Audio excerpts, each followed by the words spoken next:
Well, guys, I was born this way, and there's no medical reason why that happened. My brother and my sister were born with arms and legs, and sometimes in life, things happen that don't make sense. My doctors never thought that I'd be able to walk, and today,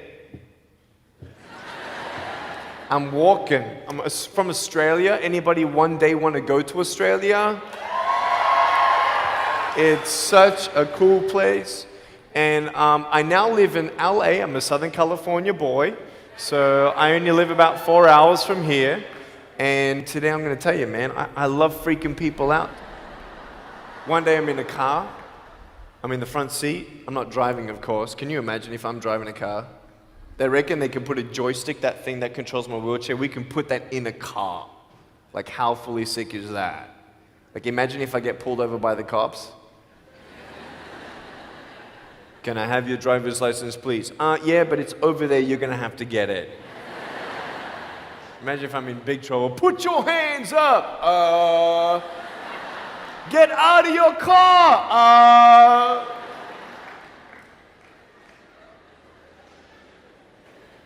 So I'm in the front passenger seat. We're at the traffic lights, and this car comes up next to us, and this girl's looking at me. And I'm looking at her. She's looking at me. I'm looking at her. She's looking at me. I'm looking at her. All she sees is my head, right?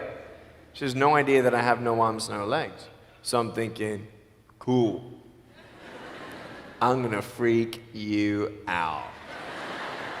So I get the seatbelt in my mouth and I loosen it like this so then I can freely move. And she's looking at me like, why are you eating your seatbelt? So I pull it, the belt is loose, I can move. Now she's looking at me, full 100% attention and focus. Now just imagine all you see is my head, all right? You might want to put up your hand up to your face to cut off the rest of my body, all right? So you can really see the effect. So just, that's it, exactly. Here we go, ready? I just did this.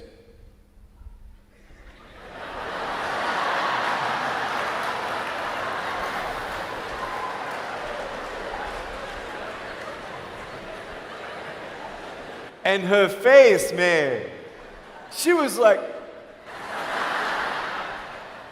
she nearly ran the red light, man.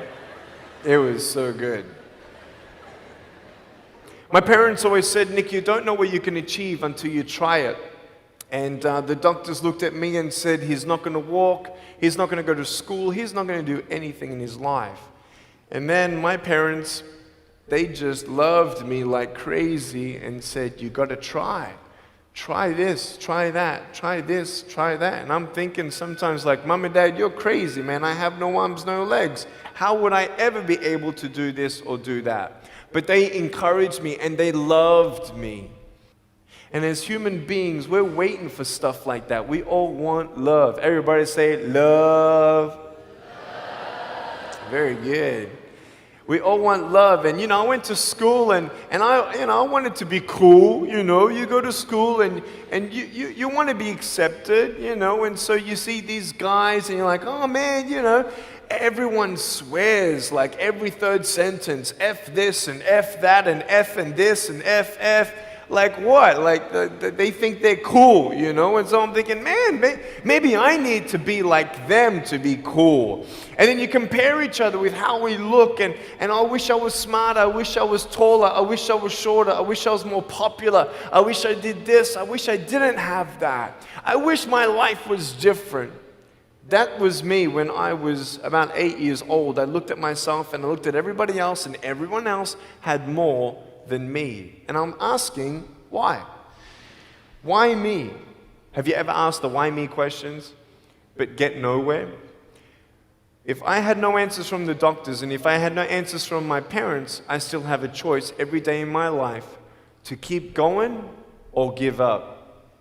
You see this book up here? This is my favorite book in the whole wide world. This is my favorite book, the Bible. And here I am.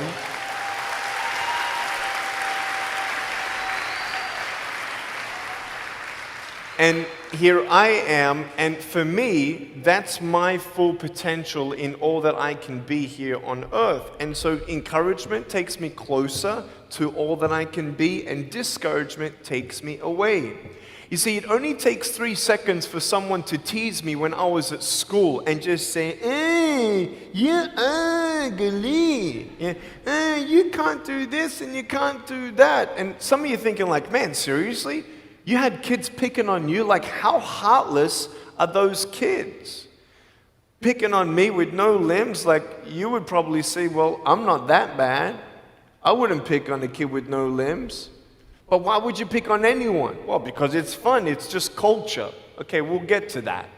But for me facing all that stuff, I'm getting these seeds. Everybody say seeds. S-E-E-D-S, seeds. Have you seen the pictures of the sequoia reds up here in California? These huge trees. Like some of the trunks could be as nearly big as this room. I've seen those photos where they've actually dug out a tunnel in a trunk of a tree. You can drive a full-size SUV right through it. That all started with a little seed. If you leave a seed of lies in your heart and in your mind and you don't know the truth, if you don't know the truth, you will die with the lie. I started dying because I started believing what I was told. I want you to know the 3 things that I needed to come to in my life is the truth of my value, the truth of my purpose, and the truth of my destiny. I want you to know something. In our mind, we put ourselves down all the time. I want to ask you today, do you think I'm cool enough to be your friend? But I don't swear, I don't use the F-bomb. Am I still cool enough to be your friend?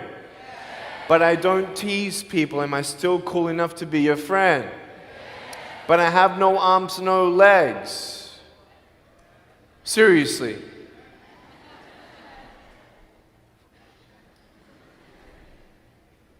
You would be my friend even though I have no arms, no legs. So you're telling me it actually doesn't matter, right? If it actually doesn't matter for how we look, then why do we tease each other for how we look if it actually doesn't matter? Why is it that we look ourselves in the mirror and we see us, well, we're having fun. Oh yeah, man, we're just part of culture, man. There were 12 people one day teased me, taking me away from my hope. 12, 11, 10, 9, 8, 7, 6, 5, 4, 3, 2, 1. Don't worry, I won't fall off because if I did, I'll break my arm. But 12 people teased me one day, and I can put a pretty brave face on, but cry on the inside. For real. Oh, it doesn't hurt. Yeah, it hurts. There was this one bully. I became his target for 3 weeks. And every time I go by him, I was 13, he was 17. I was in my chair. I'm only 4'9" in my other chair, my old chair. He's like 6 something, so he's huge, right? So I'm looking up at him, and every time I go by him, he's like, hey, there's Nick. He has no... And you can imagine what he said. And I'm like, what's his problem, man? So I tried to avoid him, and I was so embarrassed. He would say it really loud, and everybody would be looking, and some would be laughing. I'm like, what is this guy's problem, man? So one day, after 3 weeks, I went up to him, and I said, hey.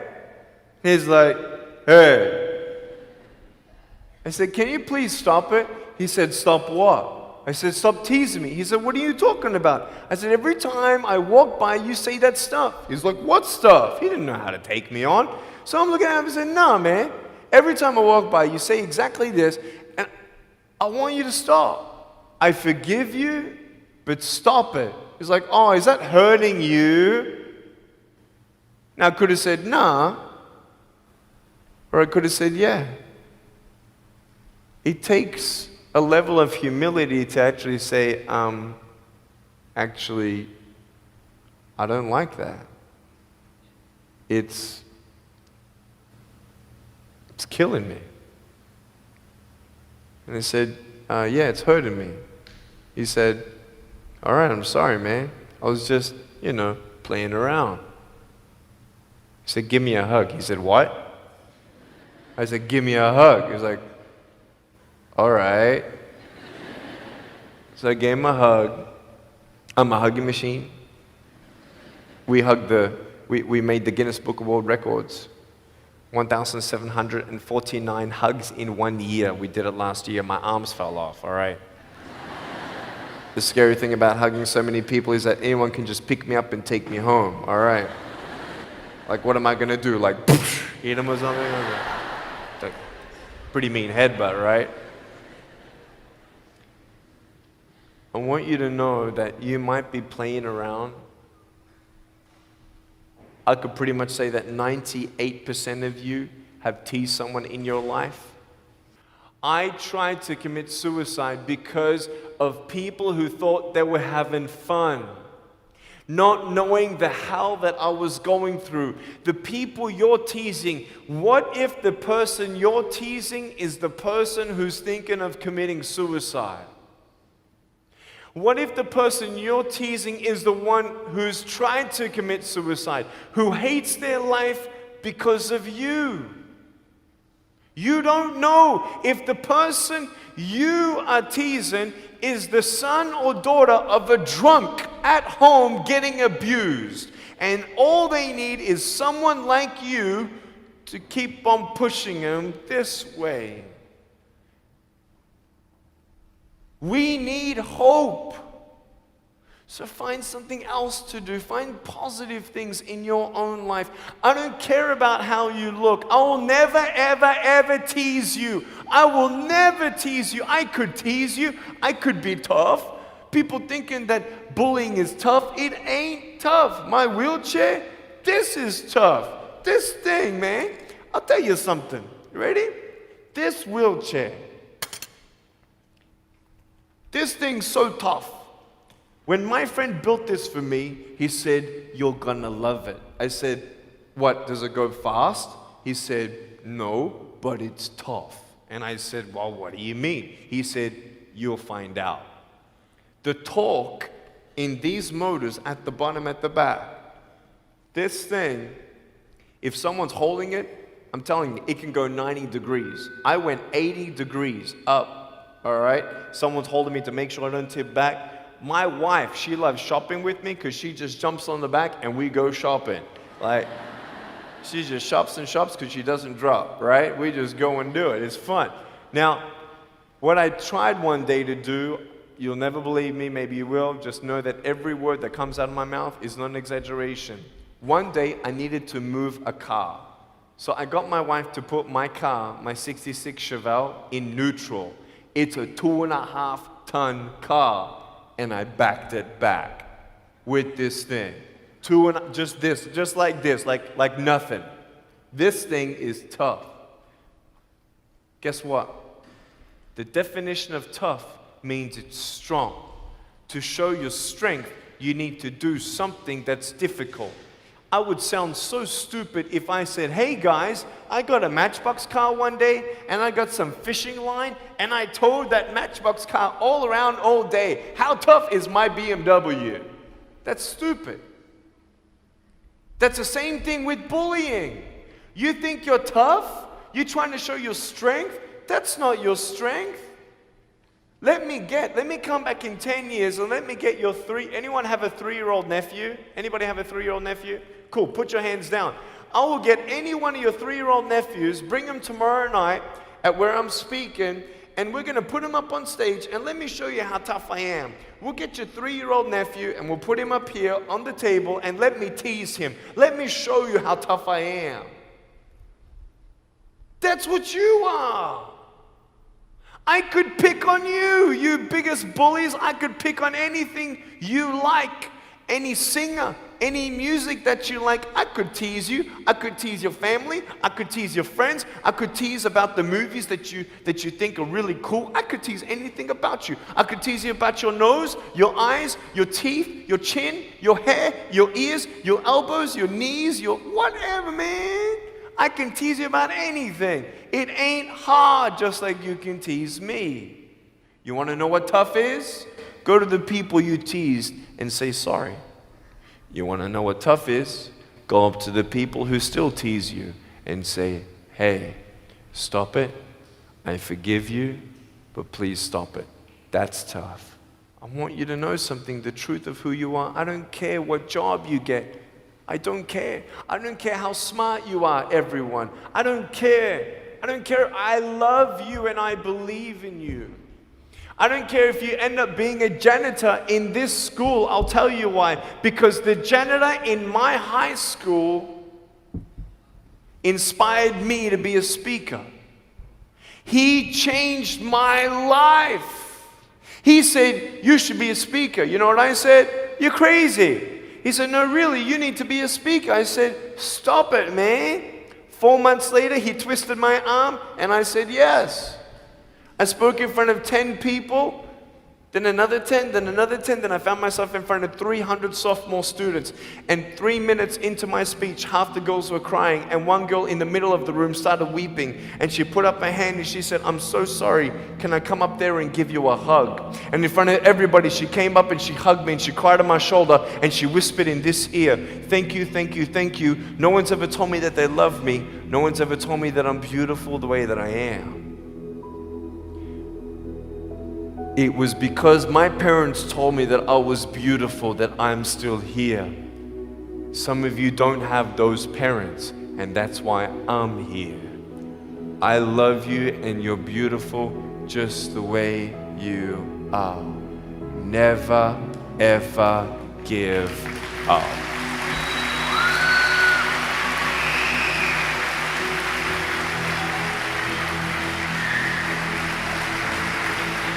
How many schools do you think that I spoke to actually stopped bullying altogether? Okay. Whoever said one, you were correct. One school out of 600, I got a letter from the headmaster, and he said, Nick, you forever changed our school, blah, blah, blah. We haven't seen any bullies pick on anybody for 8 months straight. We don't know what happened, but in the best words that I can describe, there's just a new thought in the air that it just ain't cool anymore. It just ain't cool. I want to ask you, what are you going to do? Are you going to continue on at the risk of knowing that in each section, this section right here, 5 people already trying to commit suicide? That section there, 5 people. When you extrapolate it out,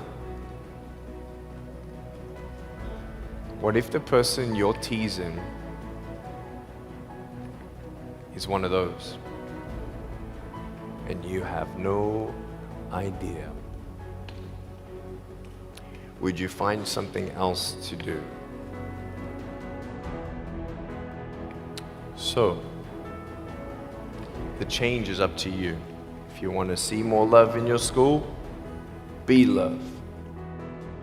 If 50% of the school come together and say, you know what, it just ain't cool anymore, the people who think it's still cool, every time they look down upon you, I want you to imagine my face looking at you. Because I'm telling you, everyone you're teasing is my brother and my sister. And you're my brother and you're my sister. And I'm asking you to stop. Love yourself a bit more. Love each other a lot more.